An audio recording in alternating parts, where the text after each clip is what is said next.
तो हेलो दोस्तों, आ गए एक और नए वीडियो के साथ। और इसमें मैं आप लोगों को बताने वाला हूँ कि स्ट्रिंग फंक्शन जो होते हैं वो सारे क्या क्या हैं और जिसका इस्तेमाल बहुत सारे प्रोग्रामों में होने वाला है। तो इस वीडियो में आप लोगों को बहुत नॉलेज मिलने वाली है, तो वीडियो को एंड तक देखें। अगर आप इस चैनल पर नए आए हैं तो चैनल को सब्सक्राइब कर दें और बेल आइकन को प्रेस कर दें। तो चलिए वीडियो में आगे बढ़ते हैं। यहाँ पर 3 कॉलम दिया है, एक फंक्शन, एक फॉर्मेट और एक डिस्क्रिप्शन। फंक्शन वाले में चलते हैं। जो सबसे पहले लिखा है टू लोअर केस, लोअर का एल बड़ा होना चाहिए और केस का सी, जैसे यहाँ पर फंक्शन में लिखा है उसी तरह लिखना है। और फॉर्मेट में आते हैं। फॉर्मेट में जो ए है वो एक वेरिएबल है और ए वेरिएबल में आप कुछ भी स्ट्रिंग का स्टोर कर सकते हैं। जैसे कि आपने मान लीजिए किंग स्टोर किया, तो KING, मान लीजिए के का, किंग का के कैपिटल है और ING है वो स्मॉल है, ठीक है। तो A.2 लोअर केस क्या करेगा, किंग का सारा कैरेक्टर है उसमें, वो सारा को लोअर केस में यानी कि स्मॉल लेटर में कर देगा, चाहे वो कैपिटल हो चाहे वो स्मॉल हो। ये A.2 लोअर केस वाला फंक्शन इस्तेमाल करने के बाद आपको जो वर्ड मिलेगा उसमें कोई भी कैरेक्टर कैपिटल लेटर में नहीं होगा, वो स्मॉल हो जाएगा। जैसे कि यहाँ पर डिस्क्रिप्शन में लिखा है, converts all the character of the string in lower case. ये कन्वर्ट कर देगा ऑल कैरेक्टर, मतलब सारे कैरेक्टर को लोअर केस में, स्मॉल लेटर में। जैसे कि A=टू दिलीप लिया है यहाँ पर, तो यहाँ पर लिखा है A.2 लोअर केस। आपको ऐसे ही लिखना है, same to same A.2 lower case.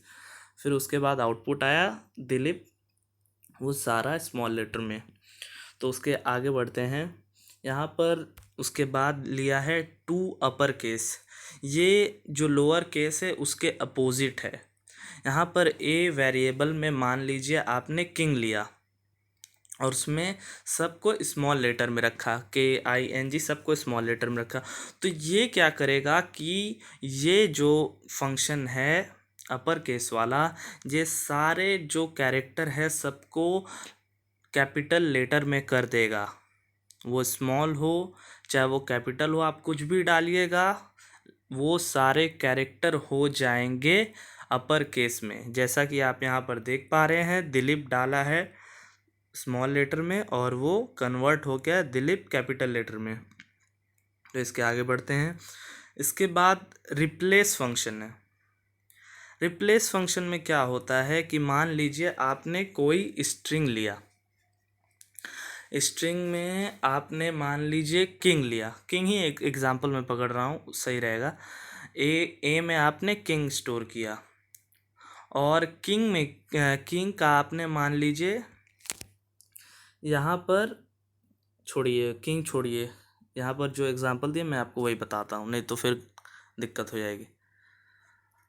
A.2 replace M, यहाँ पर जो M है, जैसे कि आते हैं एग्जांपल पर, यहाँ पर जो दिया है A=टू कंप्यूटर। कंप्यूटर में जो आप लेफ़्ट साइड में लिखेंगे वो स्ट्रिंग में प्रेजेंट होना चाहिए और जो राइट साइड में लिखिएगा कॉमा के बाद वो उससे वो रिप्लेस हो जाएगा। जैसे कि कंप्यूटर का जहाँ पर P है वो रिप्लेस होके N में चला जाएगा, M निकल जाएगा, N एंटर हो जाएगा। इसके लिए आपको कुछ एक्स्ट्रा लिखने की ज़रूरत नहीं है। A.रिप्लेस लिखने से ही वो चेंज हो जाएगा, M के जगह पर N चला जाएगा। जैसा कि आप देख पा रहे हैं, कंप्यूटर PU होता है, तो यहाँ पर आउटपुट में आ रहा है CONPUTER, M की जगह पर N आ गया। और ध्यान रखिएगा कि सिंगल इन्वर्टेड कॉमा के अंदर होना चाहिए जिसको रिप्लेस करना है, और कॉमा देना है उसके बाद, और इन्वर्टेड कॉमा के अंदर उसको लिखना है जिससे रिप्लेस करना है।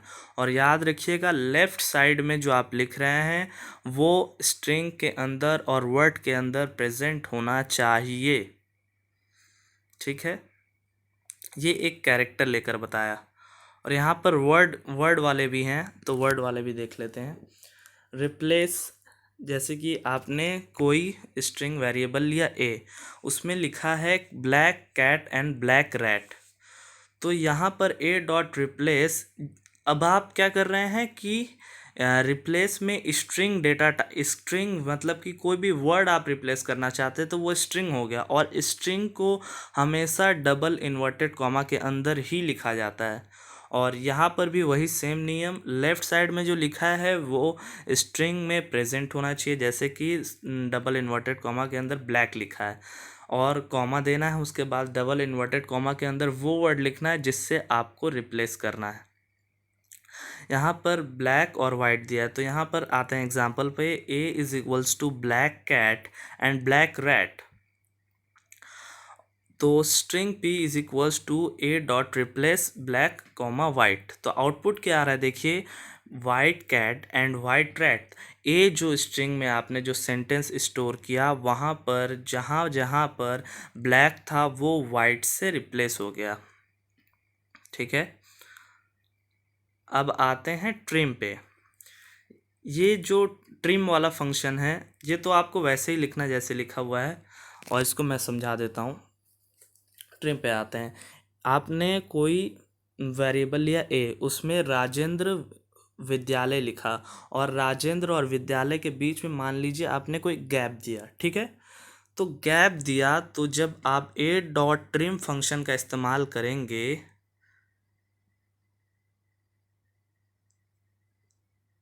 तो क्या होगा कि राजेंद्र विद्यालय जो है वो प्रिंट हो जाएगा। उसके आगे जो गैप रहेगा और उसके पीछे जो गैप रहेगा वो नॉर्मली उसी तरह से प्रिंट हो जाएगा। ठीक है, तो चलिए आगे बढ़ते हैं।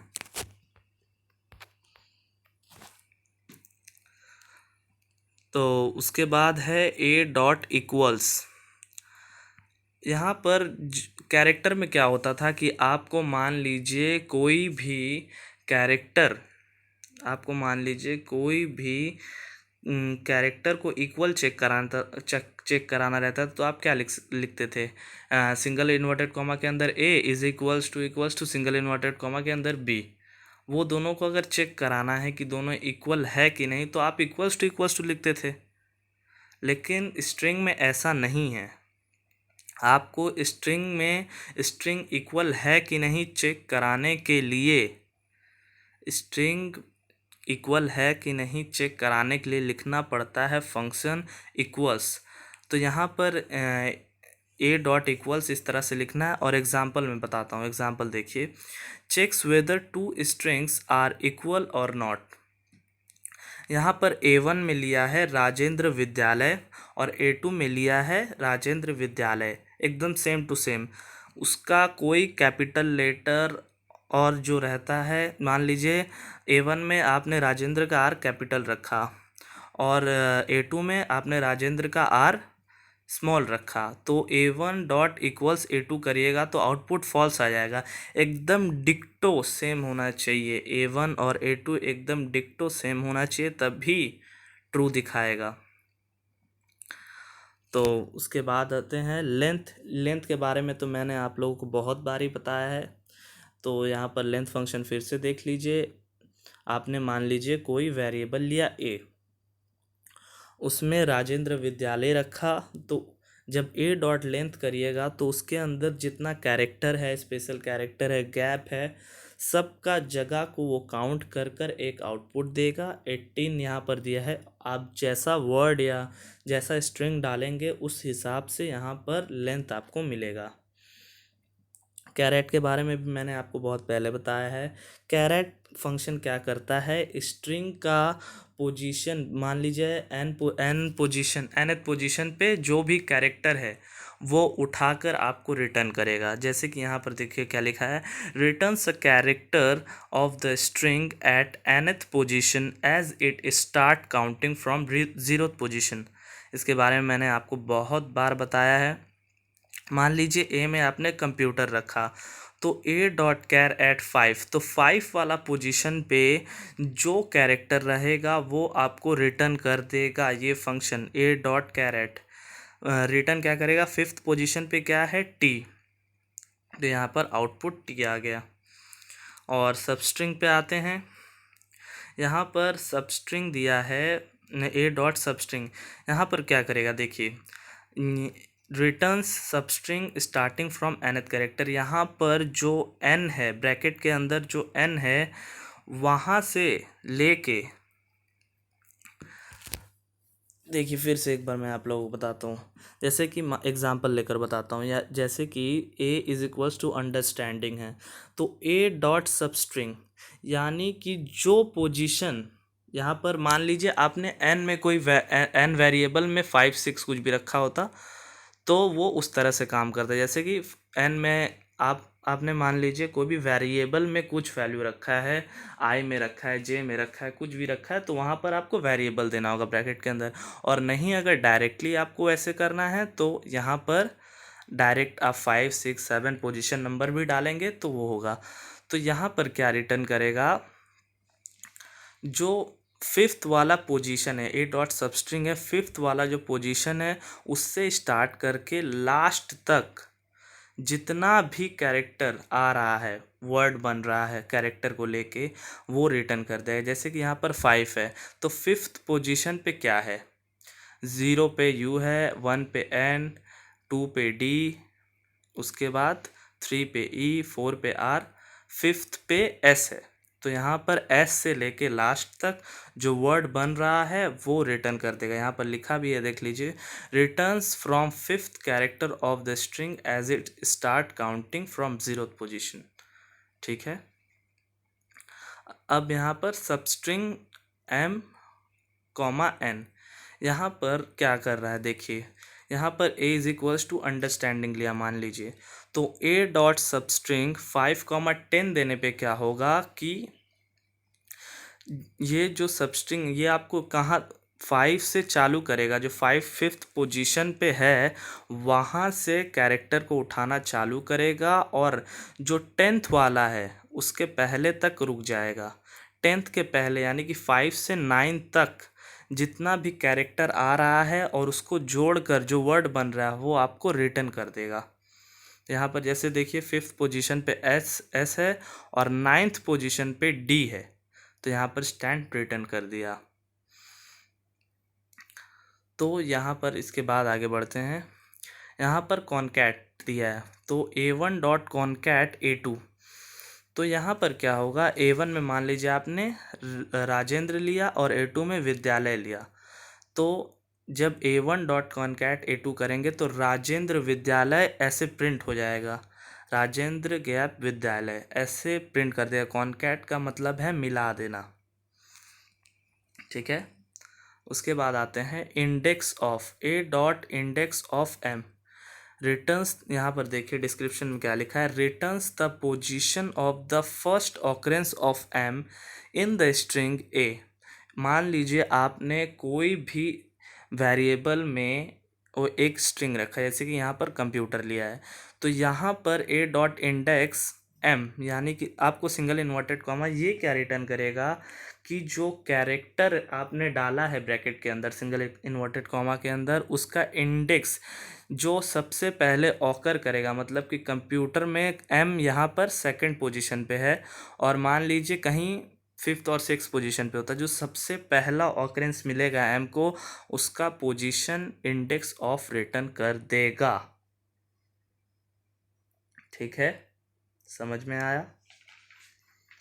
इसके अगली वीडियो में मैं कुछ और इम्पोर्टेंट फंक्शंस के बारे में बताऊंगा अगर बचा होगा तो चलिए तब तक के लिए बाय। अगर वीडियो आपको अच्छा लगा हो तो लाइक, कमेंट और शेयर करना मत भूलिएगा।